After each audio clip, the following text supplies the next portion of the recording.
Welcome to Methods Podcast. Did you miss us? What? Nothing. Weightlifting news. Weightlifting news. Roll the clip.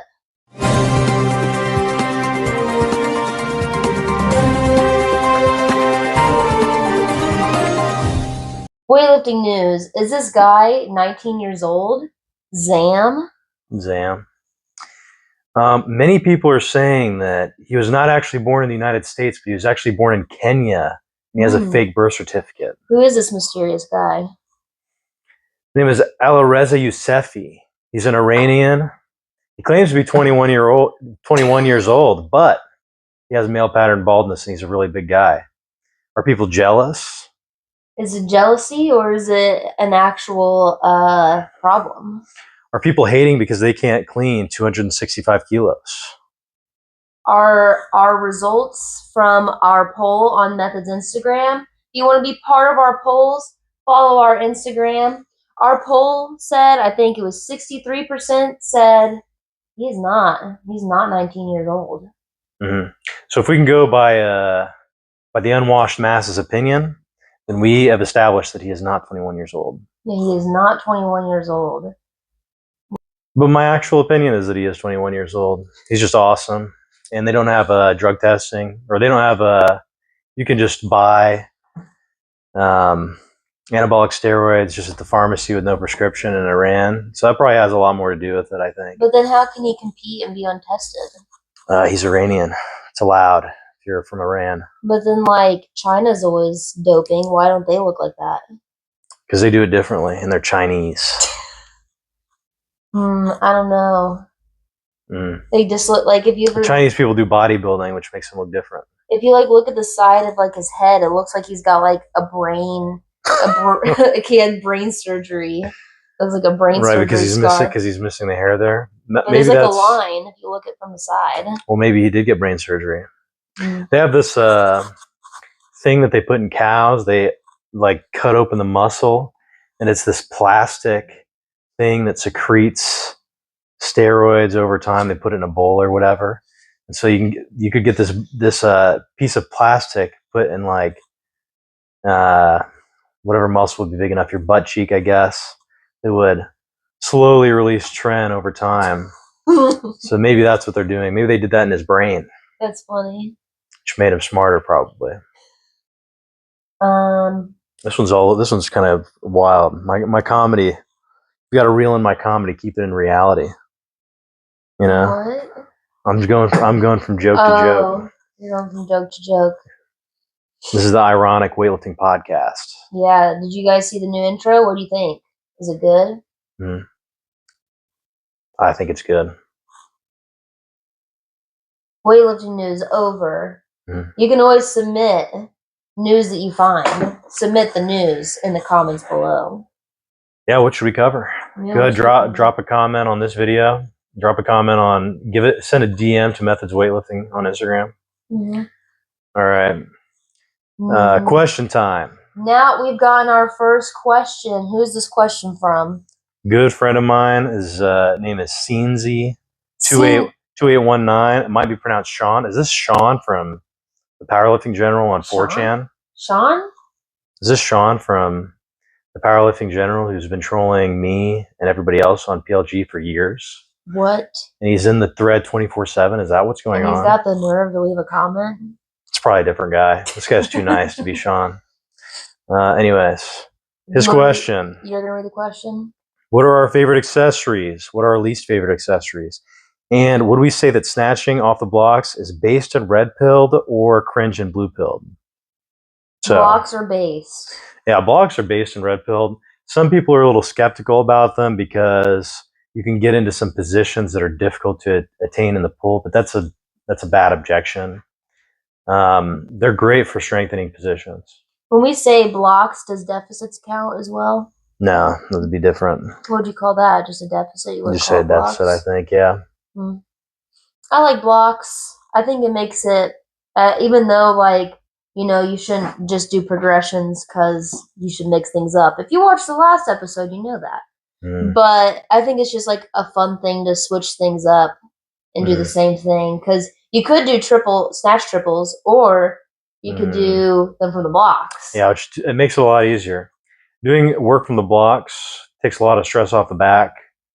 Usually people can attain, higher results from the blocks than they can from the floor. And so it's a good way to overload it.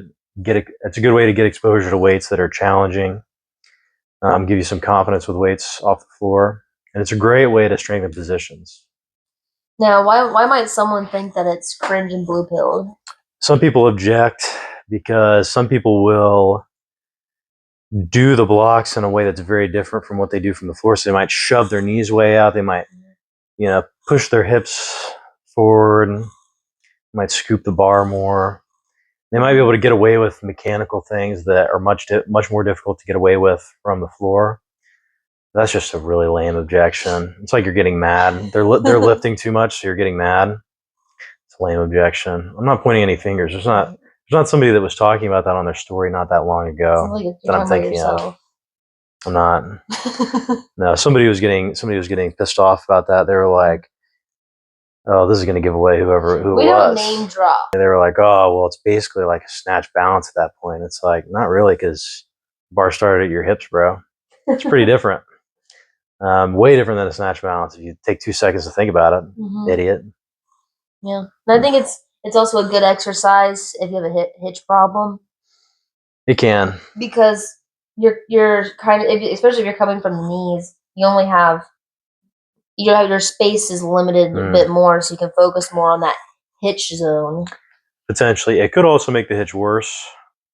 If you hitch at the knee and you're only snatching from the knee, I can imagine how that would make it worse.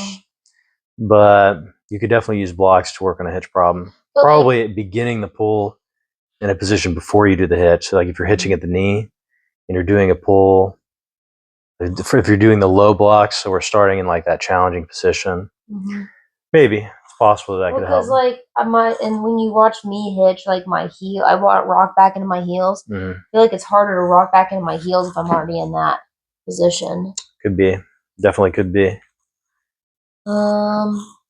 We had someone we put on our story to ask a question. We got to pull up the question from the story. I didn't know if we were going to pull that one up. You said we should. Yeah, that's kind of funny. This is our first question on our Instagram. Maybe we'll put this up every week. Drop your questions there.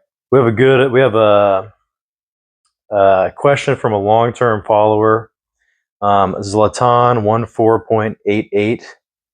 He said, "Not much of a question, but my dog has been licking the floor a lot and it's destroying the floor." So I really appreciate the engagement that we got from this guy. He's been a longtime fan, good friend of mine, one of my first friends that I made in weightlifting. Shout out to his full docs, his address, and his full name. Well, why is your dog licking the floor? Are you messy? Or do you keep dropping your stuff on the floor? Are you a messy boy? It could be, or maybe his dog's retarded. It could be that.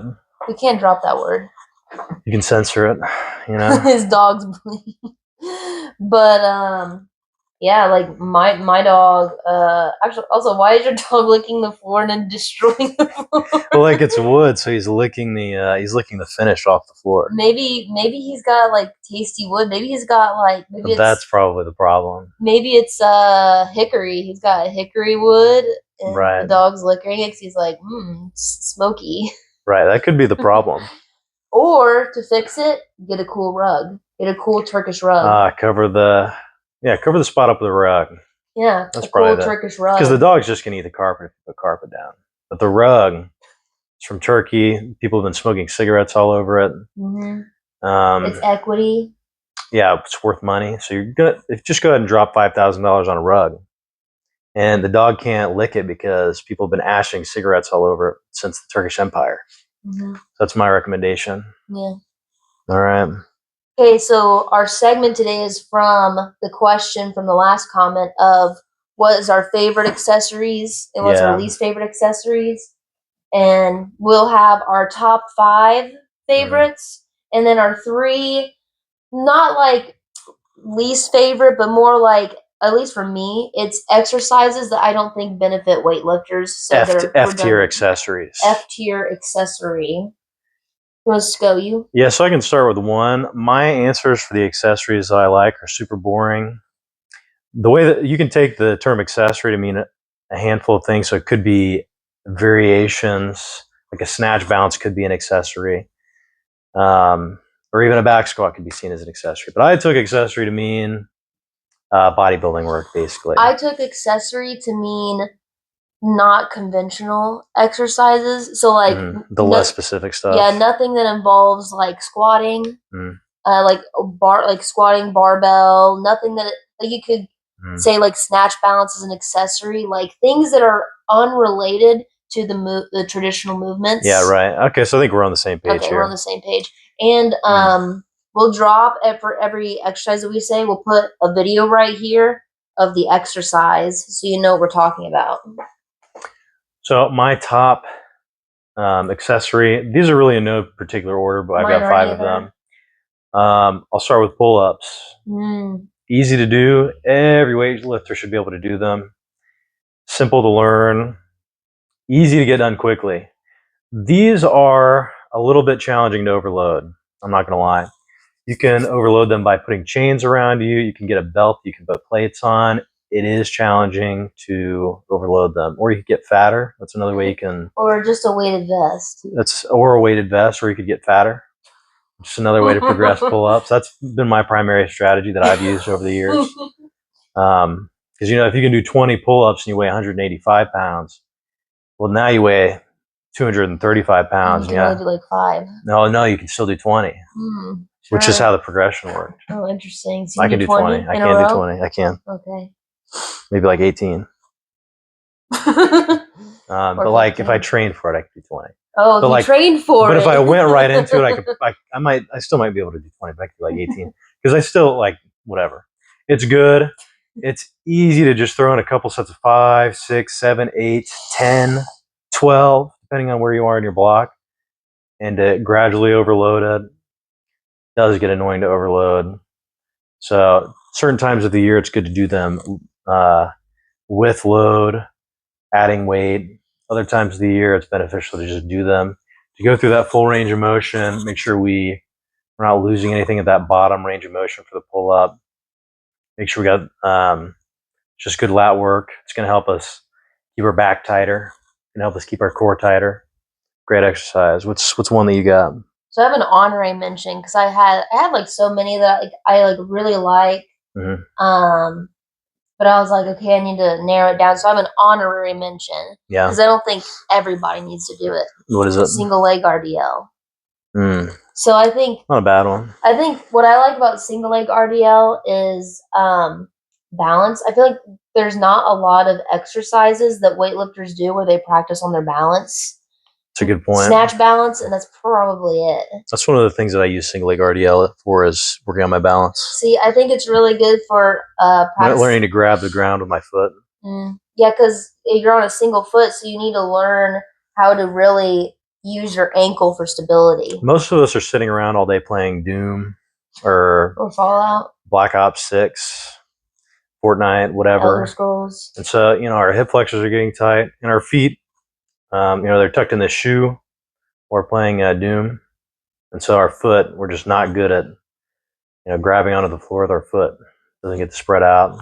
Yeah. It's a good benefit of single leg RDLs. If you play Doom, you should probably be doing single leg RDLs.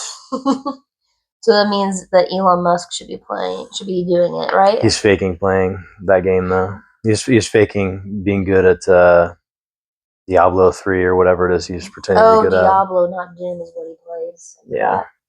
But yeah, I like it. Elon Musk can come on the podcast if he wants. Yeah, he can come on the podcast. To air it out, lots of people have been accusing him of being a fake gamer, so if he wants to come on. With all the controversies you've been having, Elon, you can clear it all out on our show, okay? True. You can get all the rumors fixed and all that. Yeah. Just come here. No. But yeah, the single leg RDL, I like it for the balance. And then you can progress it, obviously. And I think depending on how well your balance is, you can progress it further than you think. You can do more weight than you think. And the reason why it's an honorary mention is I don't think it's for everybody. Like, I don't think you would ever make a beginner weightlifter do that. Yeah. It's just way too technical. A lot can like go wrong with like opening your hips up, dropping your shoulders, like too much going on for them to really focus on. They need to work on just the split movement and the jerk. Yeah, for sure. This is just something you can add on top to make your balance better. I feel like for some reason with regular RDLs, I struggle to feel it in my hamstrings. But when I do single leg RDLs, I really feel it in my hamstrings. That's totally real. I think you just get such a big range of motion with single leg RDLs if you go all the way. I get the same thing. Like if you do RDLs with just the barbell and you really get deep into it, or single leg RDLs with no weight and you really get into it, you get a lot more sore than you would if you use like a moderate or heavy weight on RDLs. That's true. So should I do my first actual one since that was my honorary one? I actually forgot to mention something that was worth mentioning in the news. Oh, back to news. Beefcake Sensei, this guy on Instagram, we have the same outfit, the exact same green Adidas pants, the exact same sweatshirt. We both train sprints, even though we do Olympic weightlifting primarily. We both train in the garage. Both train in the garage. The same crash pads. Both train in this cold weather in our garage. Both of us have been snatching from the blocks, doing the exact same complexes. Shockingly similar guys. He's got like a very similar vibe. He's got like a Deus Vault flag behind him when he's lifting. He's drinking potions. He's being like esoteric. Come on the podcast. Really similar guy. Yeah. I had formal invitation to come on the podcast, Beefcake Sensei. Totally interested. Come out. End of segment. Okay, now my first one of my 5. Yeah. I would say weighted dead bugs. You remember what a dead bug is? I remember. I'm never doing that exercise though, even though I probably should because it's a good way to overload. What I like about the weighted dead bug is that it's overloaded, but also I feel like I like it when you can do a core exercise that's weighted because a lot of times he gets ab cramps, and so he doesn't need to overload a core exercise as often as maybe I do. And so I like things that are more versatile. Obviously, you can hold a plank, just hold it for longer, and do more sit-ups. But I like it when you can add that weight and do less reps. And so what's nice about that is that you have to push your spine into the ground, and that gives you a good practice for having a rigid torso for good rigidity in your lifts. Yeah. And then it's just a good brain teaser for you because your legs alternate going out. See, that's the part that I don't like is that it's confusing. It's like you use your left arm and your right leg. But if you're holding the weight, it's just your legs you have to work on. Yeah, that's true. My next one, I'll make it a core one too. Ab wheel. I knew you were going to say that. I discovered it recently. I couldn't believe it. The best thing man created was the wheel. It was the best. You never need to reinvent the wheel. Just pick up the ab wheel. The ab wheel was the best thing that ever happened to my core training. I've never felt a more profound effect on my lifts week to week. Any of the core work that I've done. And I have to do so little ab wheel compared to other ab work that I did in the past to get the same effect. It's so good for working on core rigidity. But the biggest problem that people have with ab wheel is so many people, they just can't do it because it's too hard. You just got to get over it. You just got to make yourself do what you can. Do just the first part. Go out and don't come back. Go out and pause and then fall on the ground. What's crazy is like when you do something frequently, you get better at it. That's true. It's kind of mysterious how that works. But it's true. And I've reached the point where I'm able to do ab wheel from standing, which is crazy. I remember when I started doing ab wheel, I did 3 sets of 3, and I was like sore for a week and a half afterwards. I was like, this is crazy. And then I built up, and then I was like doing more, super gradual increase. And honestly, it's life-changing. The ab wheel is life-changing. I don't know who invented it, but they did a huge service, probably more than they know. Yeah. You can do the ab wheel on the reformer also. Yeah. It's true. You can do it in Pilates. But what's actually better about, like, I guess I would say better about doing the ab wheel for the reformer if you've never done it before is we got the springs. So you're able to do the entire movement, but it's weighted, and so it makes it easier. Yeah, the weight pulls you back, so the more weight you put on, the easier the ab wheel is. Think of it like you're doing like a banded exercise. Yeah. My second one, this is my last core one. I had 2 core ones because I couldn't pick. I like barbell sit-ups. He recently just discovered it last week. It's pretty cool. Because he told me to pick an exercise, and I said, this is a cool exercise. Yeah, Turkish get-ups wish that they were barbell sit-ups, I think. Turkish get-ups wish they were barbell sit-ups. Because, like... It's like Turkish get-up, there's like 10 steps to getting from the floor to standing up. It's like way too complicated for me. And what's good about the barbell sit-ups is you get to work on your overhead position if you're tight in your shoulders. Yeah. Or maybe you're weak in your shoulders and you can work on that stability. And you can progress it. You can add weights on the side. Because even just starting off with that barbell can be pretty tough. And then you have to try and keep your legs down. Mm-hmm. There's a lot to it, and I think it's really good as like a full body core exercise that is very specific towards weightlifting. True. Andrew Tate, what is he? Tense his fingers. This is the Crips. I don't know. I saw Kai Cenat doing this. This is the Illuminati. Angela Merkel doing this one. Am I going to get shot up for doing these gang symbols? What's that mean? It's a triangle? What's that mean? The Illuminati. Next one? Yes, it's your next one. Next one for me. My answers are boring because I keep it simple. Rows. Dumbbell rows specifically. I don't know why I didn't think of that. Dumbbell rows are my favorite. I think beginners should basically be doing dumbbell rows as often as they can. You can do dumbbell rows like every day. You can do them every day. You can go really heavy. It's good for your posture.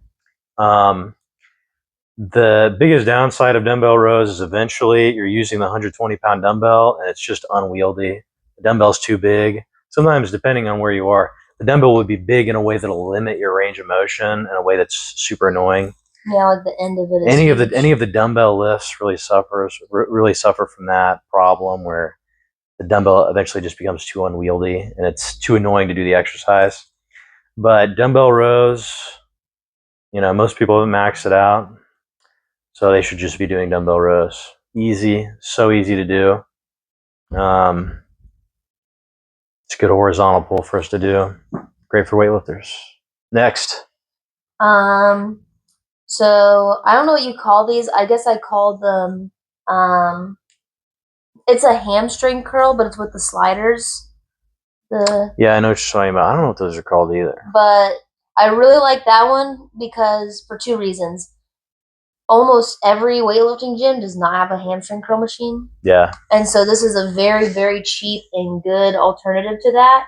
And 2, if you ever do it, the odds of you getting a hamstring cramp are so high. That's true. That's why I didn't want to do them. That's why I didn't want to do them. But if you do it more often, you wouldn't have that. That's true. But I really like it because it really is a huge target on the hamstrings. Obviously, you can do RDLs, but it's always good to do more hamstrings when you can. Yeah. And yeah, I just like it. Next exercise for me, bench press. I was thinking about bench press, but I didn't think it counted enough as like an accessory. But I think for weightlifters, it does count like as an accessory. Yeah, there's like a cultural thing in weightlifting where people don't want to do bench press. And it's a bad cultural thing that they have. They should be benching. I should have been benching much earlier in my weightlifting career. It's good, and you have to be doing some kind of horizontal pressing too. You just kind of can't get around it. Yeah, I think that's a good stigma to destigmatize. Start benching and weightlifting. That's true. It doesn't have to be high or anything. It's just once a week. Do it. Yeah. So was that was number 4 for you? I think so, yeah. Okay. I also don't know what to call this exercise again. I'll put a video obviously for it, but It's a lunge, but it's a very specific lunge where your front leg is in a 90-degree angle, your back leg is in a 90-degree angle, and your knee is only about an inch off the ground. And you hold it? And you hold it. 90-90. Is that what it's called? I think that's what it's called, We're going to call it 90-90. I made the kids do that at my last work, and they hated that so much. 2 reasons I like it. It's very, very difficult.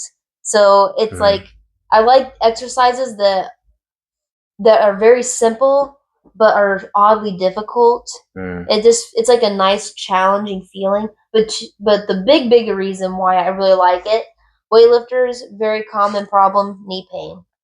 And so that exercise is very good with preventing knee pain or helping with knee pain because it's targeting your quad and those surrounding muscles that are attached to the knee, strengthens the knee in this isolated, is isometric the right word? Yeah, if you're holding it, isometric stance. Very simple. Try your best to do 30 seconds each side. It's really hard. But it's tough. But I like it because I like how it targets the knees. We got one more exercise. It's just the obvious one, strict press. You've got a strict press. You've got to be strict pressing over your body weight. You've got to do it. You've got to press overhead. It's going to help. It's going to help your jerk. It's going to help your snatch, whatever. It's going to help. Not much more I need to say about that. I have 2 honorable mentions. Oh, well, you should have done honorable mention at the beginning. Oh, I forgot. We'll do your honorable mention after I'm done with my fly. I'll do one honorable mention. One honorable mention is RDL because I forgot to include a hamstring exercise because there really should be one in the top 5. So. Well, like, again, I didn't think of a specific. I think of exercises that you're going to have in your program no matter what. Is not an accessory. So right, RDL is so important that it's almost not even accessory. But yeah, you like always have an RDL. You almost always have a strict press. Bench is different. But yeah, I agree with those, but I don't think it fits into the context of the reality in which we live in. Right. Well, anyways, go ahead and say your next one, and then I've got my last one. Last one, I had it. Oh, back extension. Good choice. I like back extensions. You can also progress it. You can hold a weight, or I saw another way you could do it besides holding a weight, but I can't remember what it was that I saw. Putting the barbell on your back. Oh yeah, it was the barbell on the back. That looked really cool. Yeah. But I love those. It just feels so cool when you get a lower back pump. Yeah, super good for beginners especially. Very simple. Common error, make sure your hips are over the pad. Yeah, that's real. I think it's important if you're doing back extensions, you should be thinking, okay, am I trying to do a hip hinge with the back extension, or am I trying to work my spinal erectors and mostly move at the back? You should at least define like what your goal is there, so you know what movement pattern you're trying to do. So I think that's worth doing. Okay, your last honorable mention. I didn't say any plyometrics, but jumping, sprinting. I was surprised you didn't say. I thought you were going to say box jumps. Any plyometrics. Box jumps are the most entry level and one of the best jumps that you can do. I always recommend it. Any kind of jump you can do immediately into another jump is great. I've found, especially the last year, I've found that sprinting is a major benefit to Olympic weightlifting. I had no idea. As a bonus, sprinting is also really fun. And similar to jumps, you don't have to do that much sprinting to get the benefit for your lifts. It doesn't take that much time either. If you're a weightlifter and you're looking to shake it up a little bit, you're looking to add something fun into your program, consider doing some sprints. Measure out 10 yards, 20 yards, whatever. Start easy. Just feel it out. Do some sprints. It's fun. And I think it's really good for improving rate of force development. I just when I would go off of the blocks, I was able to really think in my head okay, I'm going to build tension, and then I need to put as much force out as I can as fast as possible. I feel like my ability to generate force in a short amount of time improved from doing the sprints. Super worth doing. One of my least favorites. Now, all of them, it could be all of them. I picked them not because they are bad exercise to do. I just think they're redundant for weightlifters. Waiters carries. Yeah, I think it's like that's funny that you say that because I figured you would have just agreed with all of the Lift Lab ones, and I know that they did that at Lift Lab. I just picked I didn't pick an exercise that I've never done before. Mm-hmm. So I picked all exercises that I've done before and have experienced. And looking back, think, why did I do that? Yeah. And so waiters carries are one of those. Maybe a kettlebell waiter carry where the kettlebell is up because you have to work on that stability. However, there's just other exercises you can just do for that, and I don't know. I just feels like a waste of time. It feels like just a made up thing to get you to do a little bit more. I could be wrong, but I just am like, I don't really need to do that. Yeah, I don't have a list of exercises. I just wanted to get up on my soapbox for a second. Do you want to go do your whole soapbox thing, or let me do my 3? And nah, I'm up next. Okay, he's up next. So I think that there are so many accessories that fall prey to the problem that I was talking about on the last podcast, which maybe you heard me well, maybe you didn't, depending on how good the microphone quality was that for the last podcast. But I hate fluff in a program. I don't want anything that's wasting time. I want things that have a very specific reason to be in the program.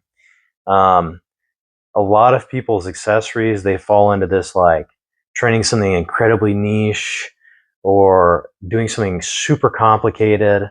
We need to keep it basic. That's why my answers are so boring. We've got to keep these accessories basic.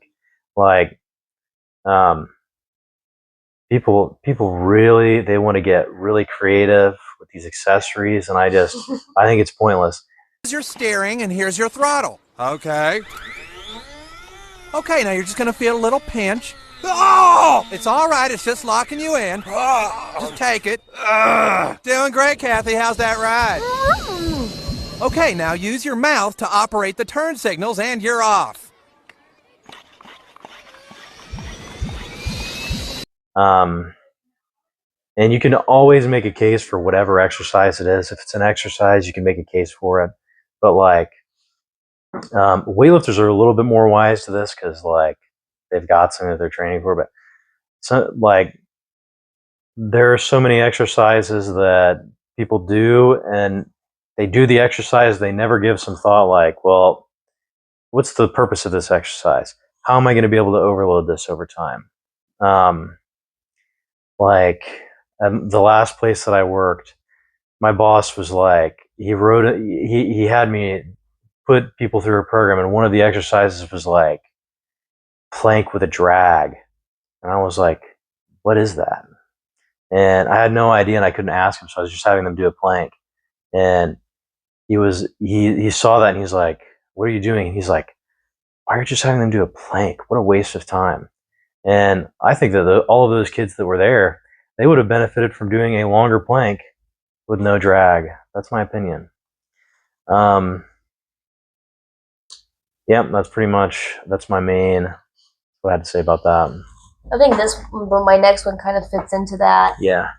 Handstands / handstand push-ups. I have been programmed for that before. Really? Lift Lab? Not handstand. I don't know if it was handstand push. I think it was handstand holds. Wow.